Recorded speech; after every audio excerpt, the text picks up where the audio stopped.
Good morning. Welcome to Rising. Let's get right into it. Big show today. I'm joined by my Monday co-host, Batya Ungar-Sargon. Hello, Batya. Hello, Robbie. Good morning. All right. Why don't you tell the audience what we're talking about?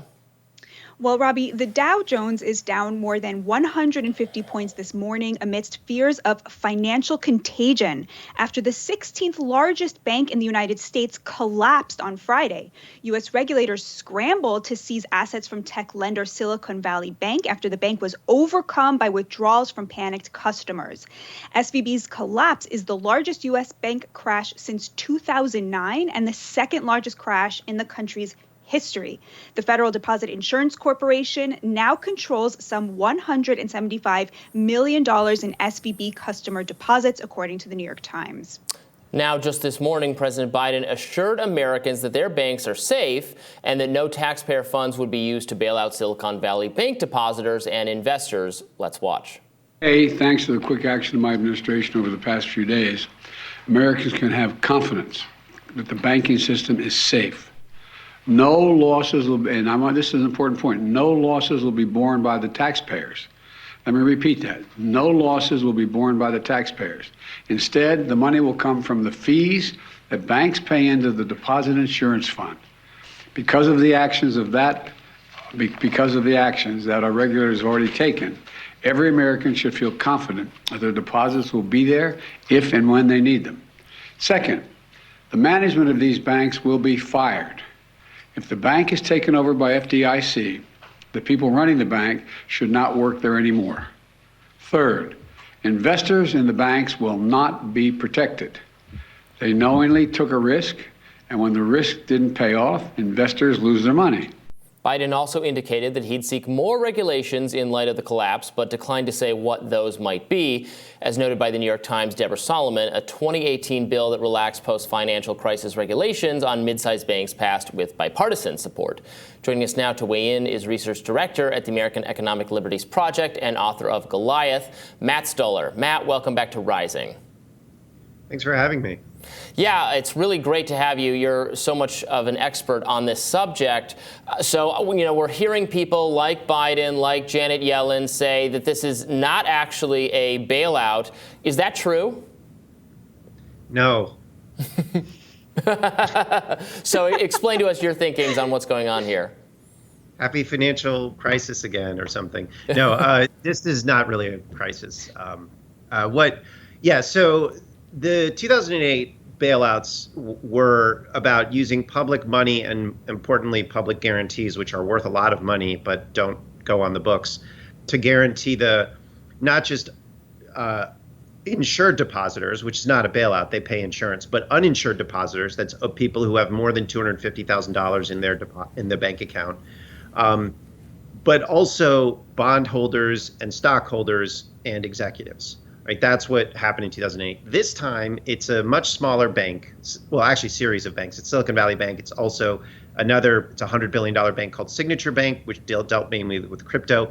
The equity holders and the bond holders are going to get wiped out. And then, of course, if you have less than $250,000 in their bank, your deposits are safe because you pay for insurance. But what's the bailout here is that people who have more than $250,000 in the bank, which is to say that their deposits are uninsured, the government is coming in and guaranteed that they can get their uninsured deposits back. And that's where there's a bailout. To give you a sense, Silicon Valley Bank was a $200 billion plus bank, and 95 to 97% of their depositors were uninsured, which is to say nearly all of the money that they had as deposits were coming from people with more than $250,000 or firms with more than $250,000 in there. That was true with Signature Bank as well in New York. So I completely agree with you. Everything you've been tweeting on this, opposing this as another bailout. But what I want to do is pose to you what have seemed to me like the arguments that I'm seeing coming up against that position, supporting the Biden administration, saying that this is not a bailout. So the first is, that this is not coming from taxpayers, that it's coming from the Federal Deposit Insurance Fund. I wonder, first of all, if you could tell us what that is, explain to us what that is, and then explain to us why Biden Biden is insisting that that is not taxpayer funded, but why you think that it actually is. Well, first of all, Biden got it wrong because the FDIC is doing some work here, but the Federal Reserve itself is also set up a facility for banks to borrow at below market rates, which is a subsidy, right? I mean, we pretend like the Federal Reserve balance sheet isn't taxpayer money. It is. That's our institution. So he didn't give the full suite of details. And I'm not saying that the bailout was necessarily a bad idea. I didn't support it, but I was just explaining the details. So what the Federal Deposit Insurance Corporation, is an insurance company. It's a government-owned insurance company that handles bank accounts. So when you go to your bank, you see FDIC insured on the window. When you get materials for your bank account, it says FDIC insured. It means that your bank account up to $250,000 is guaranteed by the government. And you pay through your bank a small fee to the FDIC to make sure that they have a big fund that they can use to deal with banks that go under and make sure that depositors who have less than $250,000 in their bank account are made whole. And this is a way of preventing bank runs for normal people. And it was established in the Great Depression. It's been phenomenally successful. And pretty much everybody who's watching this show doesn't need to worry about their bank account and didn't need to worry about it before this bailout either, because it's just if you have less than $250,000 in your bank account, you're fine. So that's what the FDIC is. And what was announced is that the FDIC has a special authority where if they determine, and there are a bunch of other fancy regulators all determine that the loss of a bank poses a special risk to the whole financial system, that they can come in and they can guarantee anything they want. So not just insured bank deposits, but uninsured bank deposits or bonds or commercial paper, whatever, all the funky financial instruments. The FDIC can just hand out whatever they want if they get this what's called a systemic risk exemption, because language in finance is annoying. But it just means they can do whatever they want. And they indeed voted for that yesterday and said that the FDIC is going to backstop any of the uninsured deposits for these banks. And then at the same time, the Federal Reserve said to the rest of the banking system that if they want access to below market lending, that they can get it from the Federal Reserve. So this was like a multi-pronged approach. And the reason that they did it is because regulators feared, this was basically panic by the regulators. The Silicon Valley guys who bank at Silicon Valley Bank, and there are a variety of reasons why they left, why they had lots of uninsured deposits in there, and none of them are innocent reasons. They said, if you don't bail us out, then the whole banking system is going to collapse. And the regulators believed that. And so they said, we have to backstop not just Silicon Valley Bank's uninsured deposits, but we have to effectively backstop the entire banking system. So what this was really the nationalization of the entire banking system. Kind of like we didn't necessarily notice it because all of our bank accounts are basically guaranteed by the FDIC. But now we just handed over the credit card of full faith and credit of the United States to every banker in the United States, and they can now gamble with effectively our credit. Yeah, and this is my concern, is this is a major moral hazard. Look, if you want to have a wild night at the casino, that's fine, but if you lose, you pay. And it sounds like, people that sought out a specific bank for specific reasons and then made deposits that were not insured, well, okay then, but then you don't get the benefit of insurance if you're not paying for it. That's the risk you take, and sometimes you lose and sometimes you win, and that's kind of how Silicon Valley works, right? People make investment in these ideas, and sometimes they pay off, sometimes they lose everything, etc. Now they're saying, now that they took the risk and they lost, but they're being made whole. Doesn't that just create tremendous incentive to engage in further risky behavior? Yeah, so I agree with that. I would say that a lot of the argument here on behalf of people who want this bailout is that a lot of the people who were banking, who have more than $250,000 in their account, are small businesses, right? You have the day before payroll, you put a bunch of money in there so you can pay everyone. And so they got caught in the kind of the undertow here.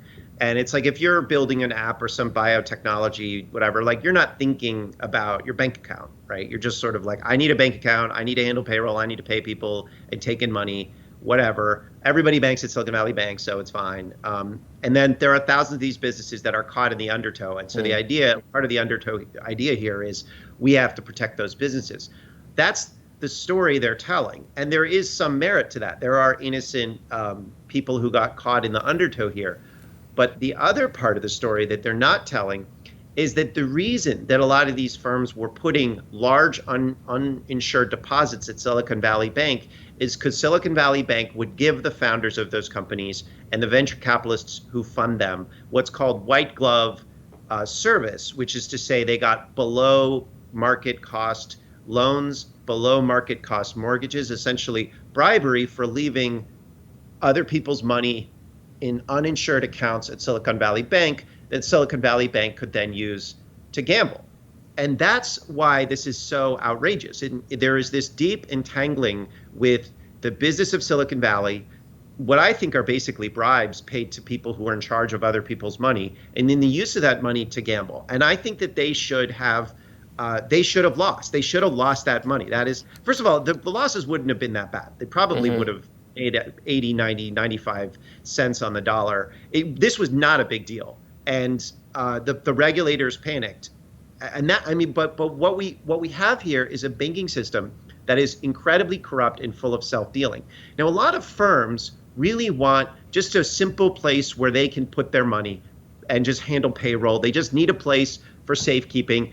And what we should really just do, and it's really simple, isn't to put it at too big to fail banks or large regional banks. If you want something really safe, we should just have the government operate as a bank. It happens in lots of countries. We used to do it here. The post office used to be a bank. There's no reason not to give small businesses, municipalities, anybody who wants guaranteed just safekeeping public utility banking, put it at the Fed, and they should have an account. Lots of big banks have accounts at the Fed. Why not, anybody who wants it? It's a simple, easy solution, and that would take care of this whole problem. But of course, it would disintermediate the bankers, and they don't like that. But you know what? Like, we've guaranteed all of their liabilities anyway. I mean, we've nationalized the system. So at this point, I don't really see a reason not to do that.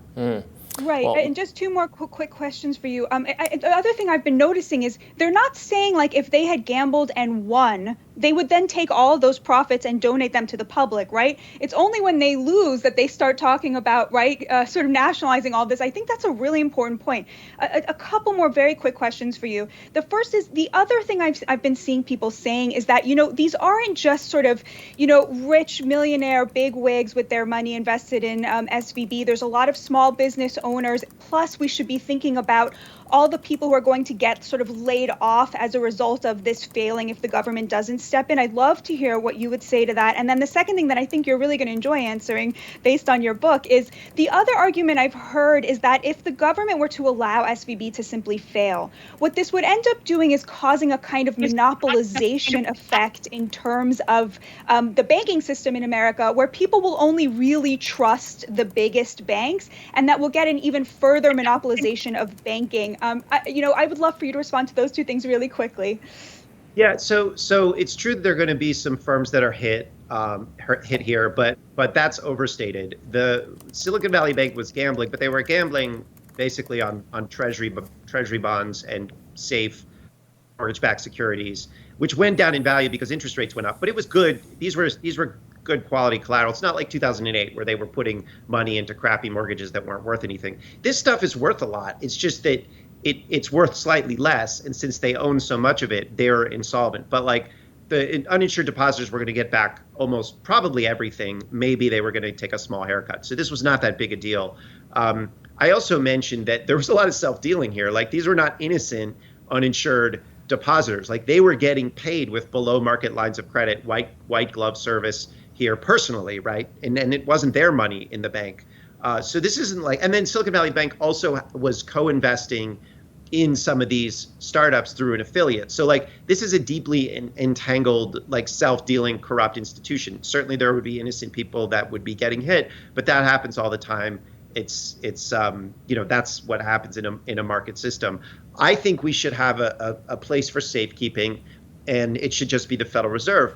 But to your point, the second point of your is that we have these too big to fail banks, and I think there was a legitimate concern that people would just rush to put their money into firms that they knew were safe, like J.P. Morgan or Bank of America, which have an implicit government backstop. And I think that's a fair concern, and that's why I think we need, we really should have broken up those banks, but we just need a place for explicit safekeeping and just have it, instead of having it done at government backstop firms that pay their CEOs millions of dollars for gambling with our money. Why don't we just let them do it with a government bank that is just a utility, right? That's the simplest way to deal with this. And then shrink the size of those too big to fail banks so that they're not too big to fail anymore. So that is the easiest way to deal with this. But like fundamentally, what this problem shows, I mean, we could talk about, there was some deregulation in 2018, which made this worse. And that's true, like Trump and the Republicans are no innocents here. I mean, 9 days ago, the Republicans on the Senate Banking Committee were pushing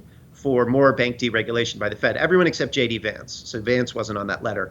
But like, this is a bipartisan problem, and it really reflects the failure of Dodd-Frank and of the follow-on Republican agenda to roll back Dodd-Frank regulations. And it sort of unmasks the like lie that we tell about banking, which is that banking is private, are private actors lending and borrowing from another, and it's just not. Banking is a public system. The government is backstopping it. It always has been, and we need to start treating it like the public utility that it is, instead of letting people make millions of dollars off of what is effectively our full faith and credit. Matt Stoller, we could talk to you about this all day, I bet. Thank you so much for lending us your expertise. Thanks a lot. Up next, we'll tell you what's on our radar. Stick around for that.